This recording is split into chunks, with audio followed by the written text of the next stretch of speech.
Salut tout le monde, c'est Lucie, j'espère que vous allez bien. Aujourd'hui, on se retrouve pour parler des sorties de cet hiver 2024. Et oui, on arrive déjà en 2024. C'est passé très très vite, mais en tout cas, j'espère que cette vidéo va vous plaire. Bien évidemment, il n'y a pas toutes les sorties possibles. Il y en a moins qu'en automne, il y avait moins de trucs qui me plaisaient. Donc, j'espère que vous êtes prêts. Et moi, je vous dis, c'est parti.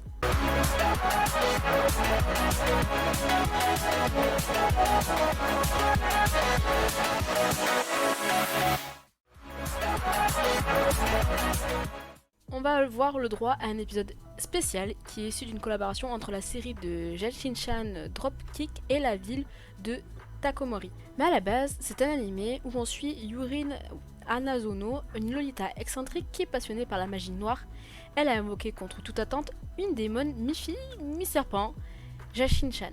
Ces deux jeunes filles sont alors obligées de vivre ensemble jusqu'à ce que Yurin trouve un moyen de ramener Jashin-chan dans son monde ou jusqu'à que cette dernière la tue. Franchement, ça a l'air plutôt marrant, je connaissais pas cet animé, donc hâte de finalement regarder l'animé, puis après de découvrir la collaboration.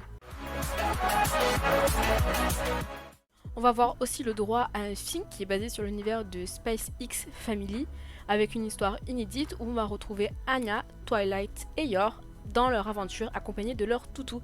Pour ceux qui ne connaissent pas, c'est une histoire d'une famille un peu spéciale où l'un est un agent secret, l'autre une assassin, et le franc, bah vous savez quoi, elle lit juste dans les pensées des gens. Une famille tout à fait banale. En vrai, j'ai hâte de le découvrir ce film. L'histoire débute quand Arajin retrouve l'un de ses anciens amis dans un lycée un peu particulier. La bande-annonce est sortie très tôt, elle est sortie en août cet été. Donc vraiment, on l'a découvert assez tôt, mais maintenant, j'ai vraiment hâte de le découvrir. C'est un animé d'action un peu stylé, avec des personnages avec un design vraiment très particulier. À mon avis, ça va être de badass et très incroyable. On va aussi avoir le droit à un film d'animation qui est basé sur le manga Boku no Roboko. Alors je ne connaissais pas, donc je suis allée me renseigner. Et en fait, Boku no Roboko, au cours du XXIe siècle, des robots humanoïdes ultra perfectionnés ont fini par voir le jour. Et de jolies maids mécaniques équipent la plupart des foyers. Le jeune Bando, tanné par ses amis, rêve d'en avoir une à son service. Et a enfin réussi à convaincre sa mère d'en commander une. Mais quelle n'est pas sa surprise quand il reçoit Roboko, une maid hors norme, au comportement imprévisible et qui n'a pas l'apparence escomptée. Ses capacités surpuissantes pourraient cependant bien s'avérer utiles dans certaines situations et Roboko se révélant attachant malgré tout. Bando va vite la considérer faisant partie de la famille. Donc ça a l'air d'être hyper drôle, je ne connaissais pas non plus. Je découvre des nouveaux animés qui ne sont pas sortis mais qui vont sortir des nouveaux trucs. Lorsque le jeune aventurier Ratos et son équipe sont attaqués et battus à plat de couture par un dragon au fond d'un donjon, ils perdent tout leur argent, leurs provisions ainsi qu'un membre. Ils sont déterminés à retourner la sauver, mais il y a un problème. S'ils partent sans nourriture ni argent, ils sont sûrs de mourir de faim en chemin. Mais Ratos a une idée géniale. Mangeons les monstres. Slime, basilic et même des dragons, aucun n'est à l'abri de l'appétit de ces gourmands qui parcourent les donjons. Franchement, un animé d'aventure, de comédie, de gastronomie, on peut dire, avec des monstres, un peu de fantasy.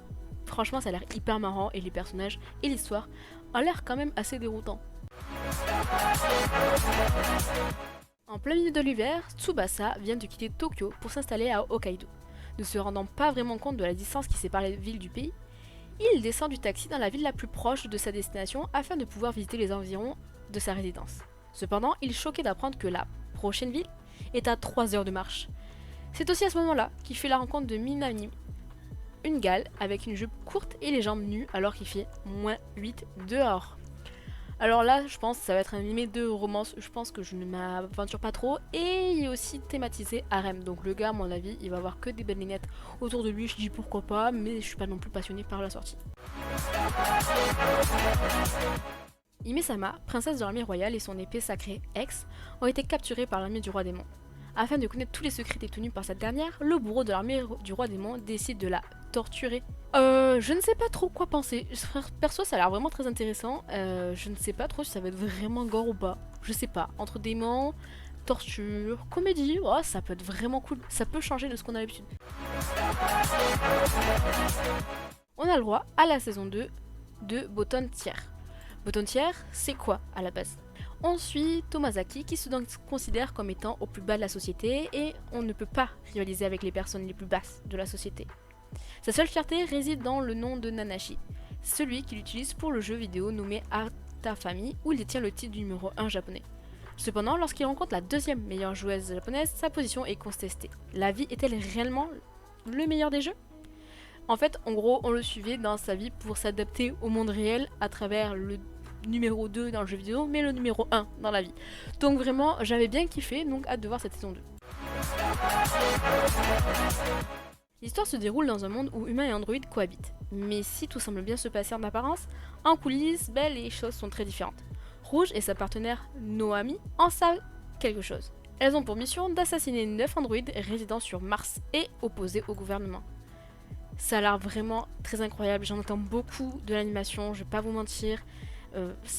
C'est quand c'est sorti que ça a été dévoilé, ça a l'air vraiment bien. Action, assassinat, cyborg, futur, avec des nanas qui sont très très belles. Moi je demande à voir.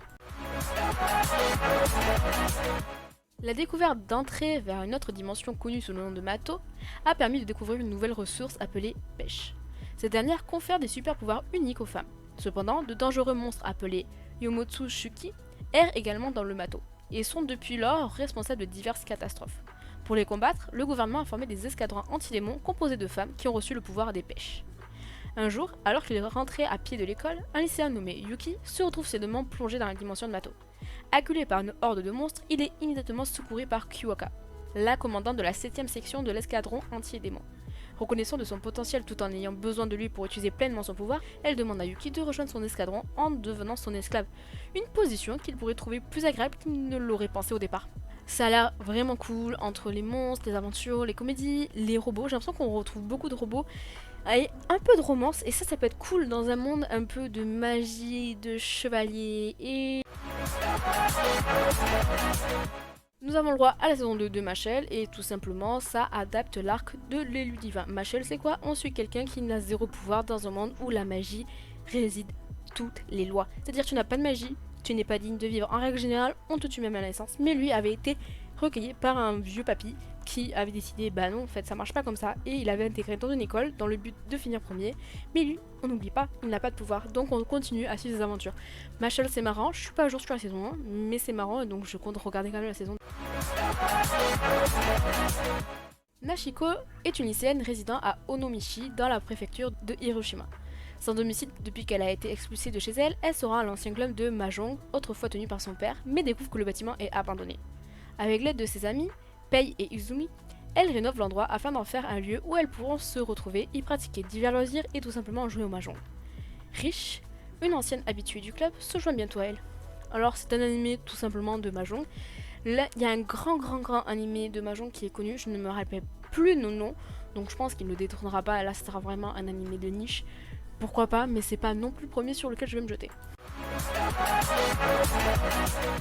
La pétillante et énergique Imari, étudiante en première année de lycée, tombe amoureuse d'une grande et belle fille nommée Yori, après avoir entendu son groupe jouer pendant la cérémonie de rentrée.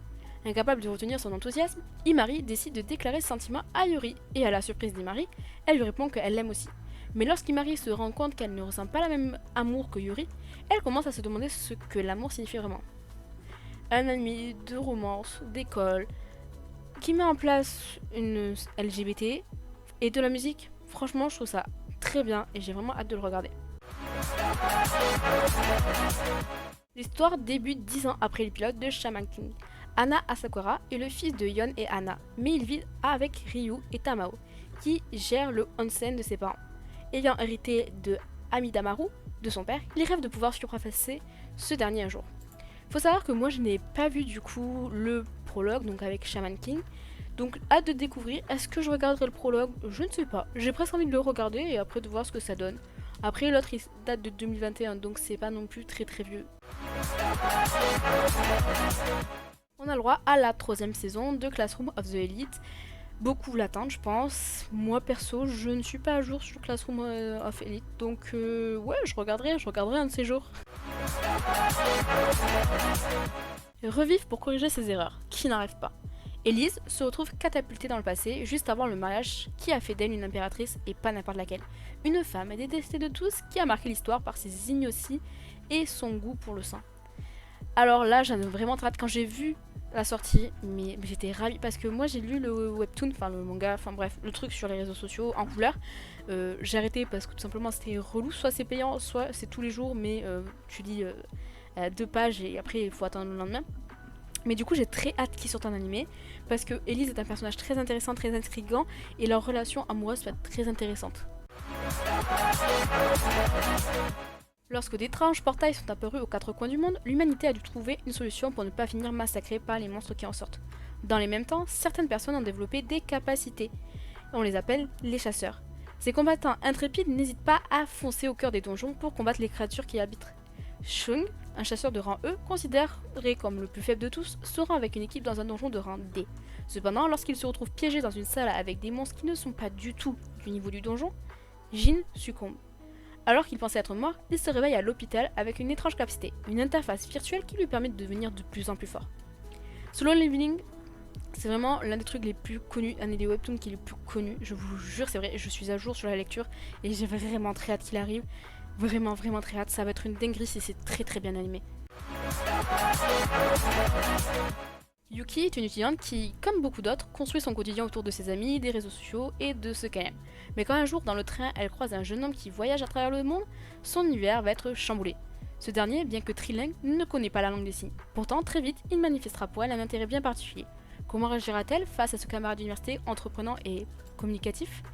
Ça a l'air vraiment d'être un amour simple. Enfin, quand je dis simple, hein, c'est un amour pur, avec du quotidien, pas prise de tête et juste trop mignon, donc vraiment très hâte aussi. Bon, j'espère que cette vidéo vous aura plu, n'hésitez pas à me dire en commentaire les animés que j'ai pas cités, et moi je vous dis à la semaine prochaine pour une nouvelle vidéo.